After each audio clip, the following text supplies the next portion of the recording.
Hey guys, வருஷம் மேல்மருவத்தூரில் இருக்க ஓம் சக்தி சாமிக்கு வந்து மாலை போடுவோம். ஸோ இந்த வருஷம் மாலை போடுறதுக்காக சாட்டர்டே மார்னிங்கே எல்லாருமே கிளம்பிட்டோம். நானும் செலியாவும் தான் மாலை போடுறோம்.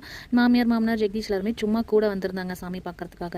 எல்லாருமே வீட்டில் பிரேக்ஃபாஸ்ட்லாம் முடிச்சுட்டு 10:30 மேலே தான் கிளம்பியிருந்தோம். நானும் ஜெகதீஷ் மட்டும் ஃபாஸ்டிங் இருந்தோம். அன்றைக்கி செலியாவும் வீட்லேயே சாப்பிட்டா. நான் அவனுக்கு தேவையான பால், ஸ்வீட் பொட்டேட்டோ அதை மட்டும் எடுத்துக்கிட்டேன். அண்ட் வீட்டிலேருந்து போகிறதுக்கு 1.5 hours ஆகும். அன்றைக்கி 2 hours மேலே அடிச்சு கோவிலுக்கு ரீச் ஆகவே. அண்ட் இந்த டைமும் நாங்கள் விஐபி லைனில் தான் போயிருந்தோம். ஒரு ஆளுக்கு 1100 rupees கிட்ட சார்ஜ் பண்ணியிருந்தாங்க. அண்ட் மேண்டட்ரியாக வந்து பேன் கார்டு அப்படின்னா ஆதார் கார்டு வந்து கேட்டிருந்தாங்க.